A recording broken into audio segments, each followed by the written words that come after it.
ऐसी ही कहानियाँ देखने के लिए चैनल को सब्सक्राइब करें और बेल आइकॉन दबाना ना भूलें। हाय हाय पैसा, परिवार की उपेक्षा, धन और परिवार। यह एक समय की कहानी है। एक नगर में फराजी नाम का एक व्यक्ति रहता था। फराजी की एक सुंदर पत्नी अमारी और 2 सुंदर बच्चों इमानी और चिंबो के साथ एक छोटा परिवार था। परिवार में उसकी पत्नी और बच्चे खुश थे, लेकिन फराजी जिंदगी की सारी सुख सुविधाएं देना चाहता था और इसके लिए वो हर दिन अतिरिक्त मेहनत करता था। वो दिन भर ऑफिस में काम करने के अलावा ओवरटाइम भी करता था। फराजी सुबह जल्दी घर से निकल जाता था और देर रात घर लौटता था।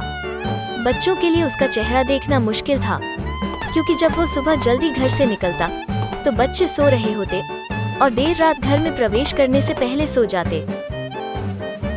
हाँ, रविवार को वो घर पर ही रहता था, लेकिन उस दिन भी वो किसी काम में व्यस्त रहता था और परिवार के साथ समय बिताने के बजाय काम पर चला जाता। परिवार उसके साथ समय बिताना चाहता था। उनकी पत्नी अमारी अक्सर उन्हें घर पर समय बिताने के लिए कहती थी।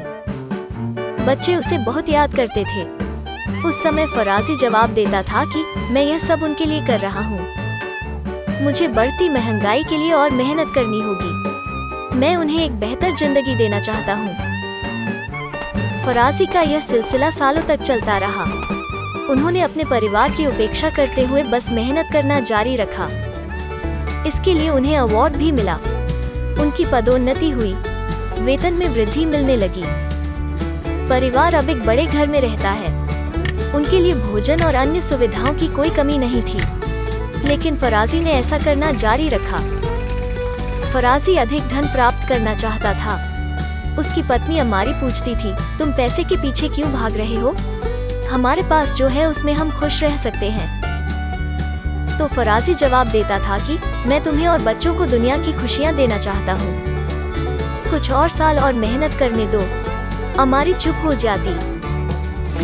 कुछ और साल बीत गए। इन कुछ वर्षों के दौरान फराजी अपने परिवार के साथ समय नहीं बिता सका। बच्चे अपने पिता को देखने और बात करने के लिए तरस रहे थे। इसी बीच एक दिन फराजी की किस्मत खुल गई। उनके दोस्त ने उन्हें अपने व्यवसाय में हिस्सेदारी की पेशकश की और इस तरह फराजी एक व्यापारी बन गया। व्यापार ने अच्छा मुनाफा कमाना शुरू कर दिया और फराजी के पास अब पैसे की कमी नहीं थी। उनका परिवार अब शहर के सबसे अमीर परिवारों में से एक था। उसके पास सारी सुख सुविधाएं थीं, लेकिन फिर भी उन्हें अपने बच्चों से मिलने का समय नहीं मिला। अब वो घर पर नहीं रह सकता था। उनका ज्यादातर समय घर से दूर बिजनेस टूर पर बीतता था। जैसे जैसे साल बीतते गए, उसके बच्चे बड़े होते गए। फराजी ने इन वर्षों के दौरान पर्याप्त धन भी अर्जित किया कि उनकी आने वाली पीढ़ियां एक सुखी जीवन जी सके। एक दिन फराजी के परिवार ने पिकनिक पर जाकर छुट्टी की योजना बनाई। उसकी बेटी इमानी ने उससे पूछा, पिताजी, क्या हम पिकनिक पर जाएं? फराजी ने जवाब दिया, हाँ बिल्कुल, तुम कल जाओ। मैं कुछ काम पूरा करके 2 दिन में वहाँ पहुँच जाऊंगा। फिर हम एक साथ पिकनिक मनाएंगे। पूरा परिवार बहुत खुश था। वे यात्रा पर गए थे। फराजी 2 दिन बाद वहाँ पहुँचे, लेकिन उस दिन उनके साथ समय बिताने वाला कोई नहीं था। दुर्भाग्य से वे सभी एक दुर्घटना में मारे गए। फराजी को अपनी पत्नी और बच्चों को कभी देखने को नहीं मिला। करोड़ों की दौलत के बावजूद वो उनके साथ एक पल भी नहीं खरीद सकता। उसे इसका पछतावा होने लगा। उसे अपनी पत्नी अमारी के शब्द याद आए, तुम पैसे के पीछे क्यों भागते हो? हमारे पास जो है उसमें हम खुश रह सकते हैं। कहानी का सार, पैसा सब कुछ नहीं खरीद सकता, इसलिए पैसे के लिए परिवार के महत्व को कम मत समझो।